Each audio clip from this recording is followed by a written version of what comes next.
Acara perayaan pembukaan distrik baru Yuanhang berlangsung megah. Para tokoh penting berdatangan, termasuk keluarga Jiang, Jiang Yun dan Jiang Liang, sosok berpengaruh di dunia bisnis. Di antara tamu yang hadir, Fang Lei mencari perhatian dengan tujuan yang sudah disusun, mendekat pada orang-orang penting. Ia berhasil berbincang hangat dengan Jiang Liang. Dari kejauhan, Haoming melihatnya dan seketika teringat masa lalu masa ketika ia sempat menjalin hubungan dengan kakak Fang Lei. Kenangan itu membuat suasana hatinya bergejolak, terutama ketika Fang Lei dengan sengaja menyelipkan saus yang dicampur madu yang dibuat kakak Fang Lei di masa lalu untuk Haoming sebagai pereda mabuk. Setelah Jiang Liang berlalu, Haoming menghampiri Fang Lei. Ia menilai Fang Lei terlalu mencari perhatian, menggunakan kecantikan sebagai senjata untuk mendekati orang berpengaruh. Namun bagi Haoming, sikap itu terasa murahan. Sementara itu, Haoming mulai berbincang dengan Bu Jiang Yun, pemimpin perusahaan Yuanhang yang dikenal cerdas dan berpengaruh. Tak jauh dari sana, Su Yan baru saja tiba. Ia datang langsung dari kantor, masih mengenakan pakaian sederhana tanpa sempat berganti busana mewah. Rompi pelindung yang ia kenakan memiliki banyak kantong kecil untuk ponsel, kamera pena, dan peralatan reporter lainnya, tanda betapa sibuk dan mandirinya ia. Ia kemudian mengajaknya berganti pakaian di ruang pribadinya. Saat keluar, Su Yan tampil menakjubkan dengan gaun hitam elegan yang menonjolkan karismanya. Bu Jiang Yun memuji penampilannya, lalu mengajaknya berbincang santai. Su Yan mengaku bahwa ia sebenarnya tidak terlalu nyaman berada di lingkungan pesta semacam ini. Ia lebih senang bekerja keras, membangun karirnya sendiri dari bawah hingga akhirnya menjadi penyiar berita. Ia berkata bahwa hidup yang diperjuangkan dengan keringat sendiri lebih berarti daripada sekadar menjadi pelengkap seseorang. Bu Jiang Yun mendengarkan dengan penuh perhatian. Ia sudah tahu sejak awal, Su Yan datang dengan niat mendekatinya secara profesional, mungkin juga dengan strategi tertentu. Namun, ia tak mempermasalahkannya. Justru ia melihat dirinya yang dulu di dalam diri Su Yan, sama-sama ambisius dan berjuang keras. Su Yan kemudian memberikan hadiah berupa album berisi foto dan kisah masa lalu Bu Jiang Yun saat masih menjadi host dan penyiar berita.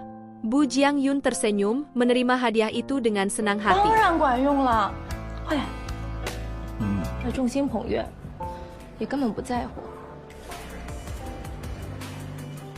Di sisi lain, Fang Lei menikmati pesta dengan cara berbeda.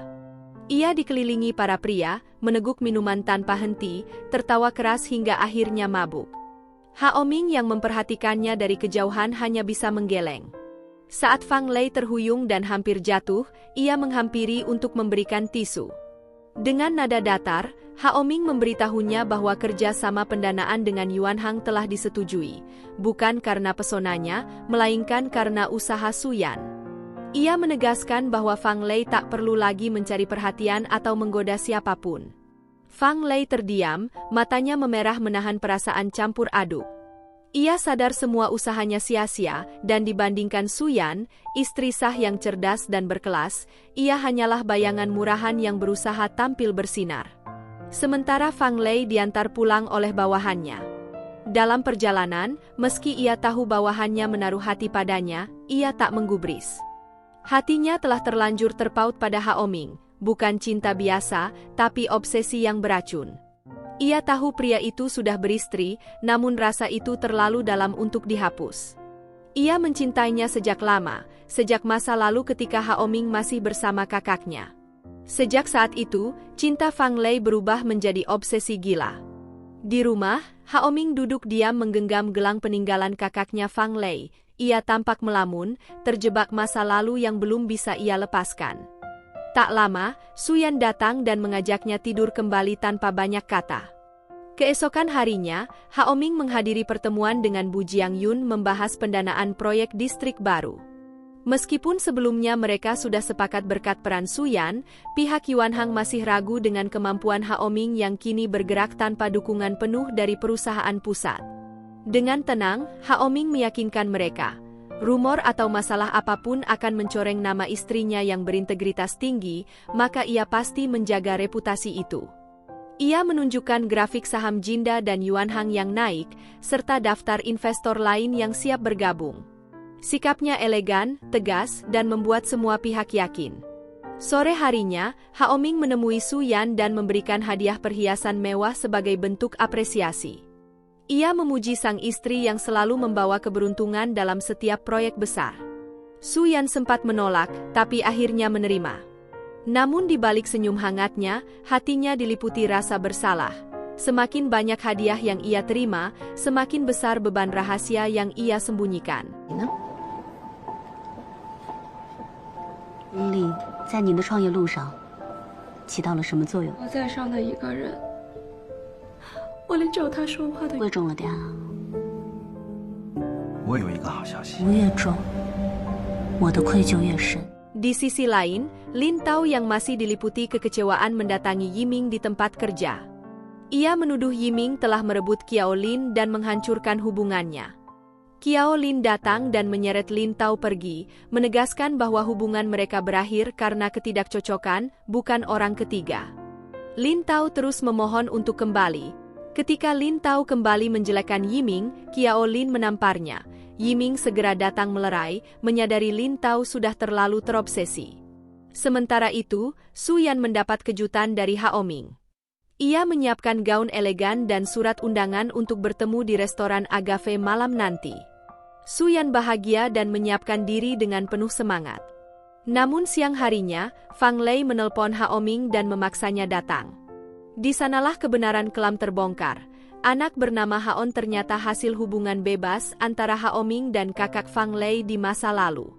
Fang Lei sengaja menjebak Hao Ming agar tidak menemui Su Yan malam itu. Su Yan tiba lebih dulu di Agave. Tempat itu indah dan penuh dekorasi ulang tahun, balon, buket, dan kue besar dengan lilin menyala. Ia menunggu dengan senyum bahagia, tak tahu bahwa suaminya terjebak masa lalu. Di tempat lain, Fang Lei yang kini kehilangan kendali mengancam akan membongkar masa lalu mereka.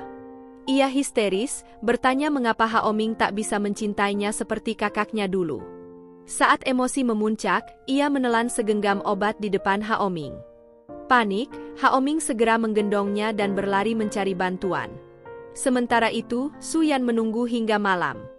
Ponselnya terus ia tatap, panggilan tak terjawab menumpuk. Hingga akhirnya ia pulang dengan hati hampa. Saat Hao Ming tiba, ia berbohong bahwa ada rapat mendadak. Su Yan hanya mengangguk, meski sorot matanya penuh kecewa. Di kamar, saat berganti pakaian, Hao Ming menatap pantulan dirinya di cermin. Wajahnya kosong, pikirannya dipenuhi bayangan masa lalu, tentang wanita yang pernah ia cintai, yang meninggal tragis dalam kecelakaan menyelam. Ia tahu, hatinya masih tertinggal di masa lalu. 我现在不想跟你说任何一句。面子逼着你学习，他只是 PUA 你啊！没有没有，就是我是一个没文化、没脑子、我太感谢你了。什么东西？放下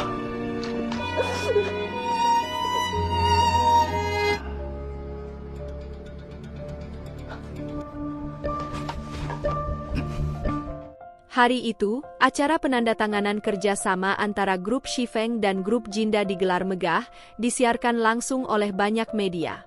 Semua berjalan lancar hingga tiba-tiba polisi datang dan menangkap Zheng Zhouyuan, perwakilan dari Shifeng, atas tuduhan suap. Suasana seketika kacau. Penahanan itu membuat harga saham Jinda Group jatuh drastis. Jika situasi tidak membaik esok hari, rapat darurat Dewan Direksi pasti akan digelar. Ayah Shen terlihat terpuruk, sementara Hao Ming datang menawarkan solusi cepat. Ia mengusulkan untuk menggandeng perusahaan Shouke, yang sebelumnya telah menang tender, dan pendanaannya bisa ditopang oleh Yuanhang Group. Ayahnya terkejut karena Hao Ming seolah sudah menyiapkan rencana cadangan sejak awal. Ia menyadari, Hao Ming memang menunggu kesempatan untuk membuktikan diri. Dengan kerjasama baru bersama Shouke, Hao Ming menjamin saham Jinda akan pulih. Sebagai gantinya, ia meminta agar divisinya bergabung di bawah perusahaan pusat, namun tetap memiliki kendali penuh dan hak suara dalam pengambilan keputusan. Sang ayah tak punya pilihan selain setuju. Keesokan harinya, berita suksesnya proyek lahan 178 antara Jinda dan Shouke dibawakan langsung oleh Su Yan di televisi. Namanya disebut sebagai jembatan penting di balik kesepakatan besar itu. Berkat keberhasilan tersebut, posisi Haoming naik di perusahaan. Namun, salah satu pemegang saham lama, Paman Wu, merasa disingkirkan dari divisi inti. Haoming mengungkap bukti korupsi. Paman Wu menawarkan dua pilihan, mengganti kerugian dan mundur, atau dibawa ke pengadilan. Paman Wu memilih mundur. Namun malamnya, ia datang ke ruang kerja Haoming dengan wajah penuh penyesalan.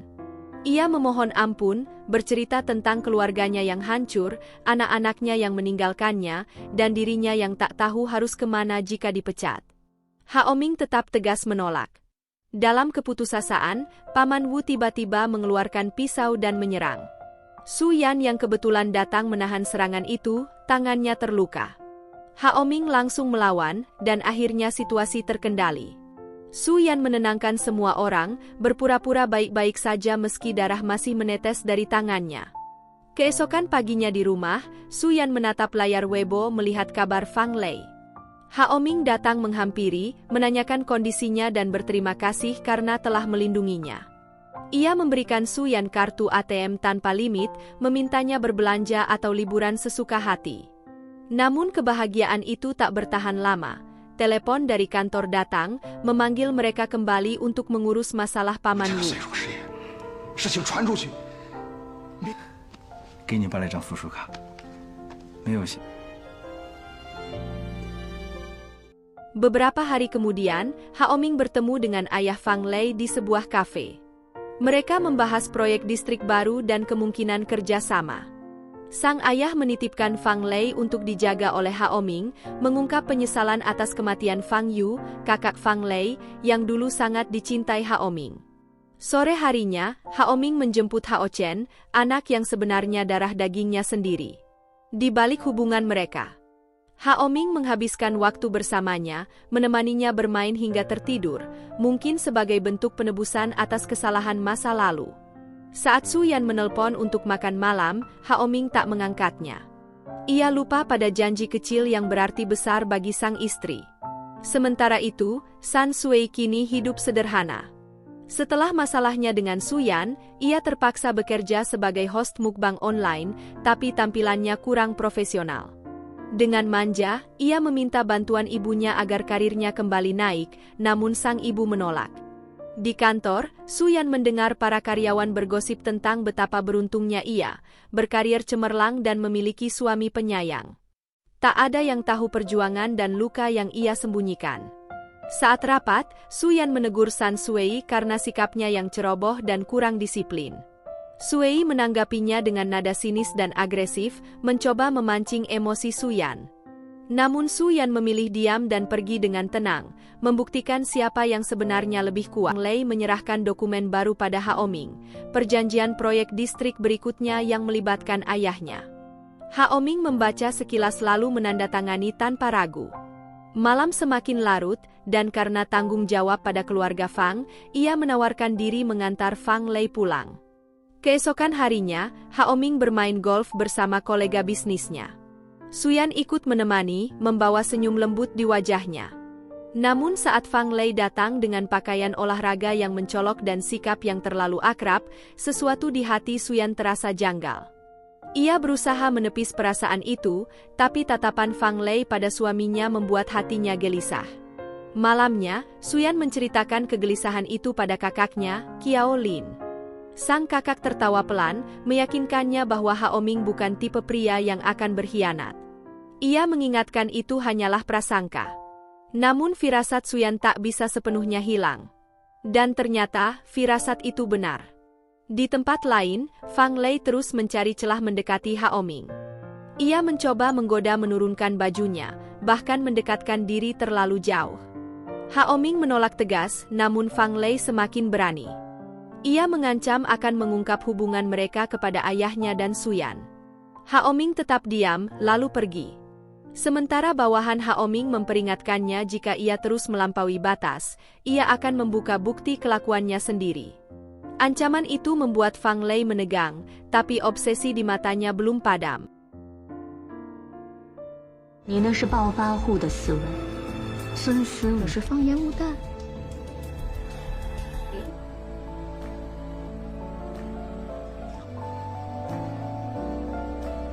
浩明就想让我陪他打球，我又学不会，你来为正好。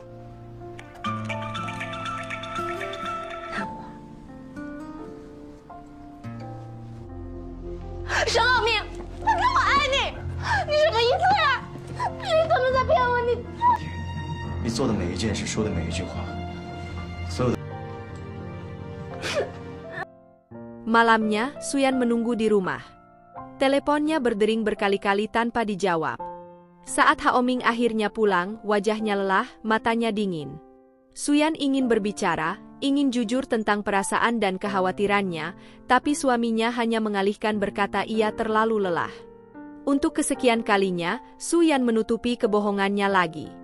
Ia ingin berkata jujur, tapi setiap kesempatan selalu datang di waktu yang salah.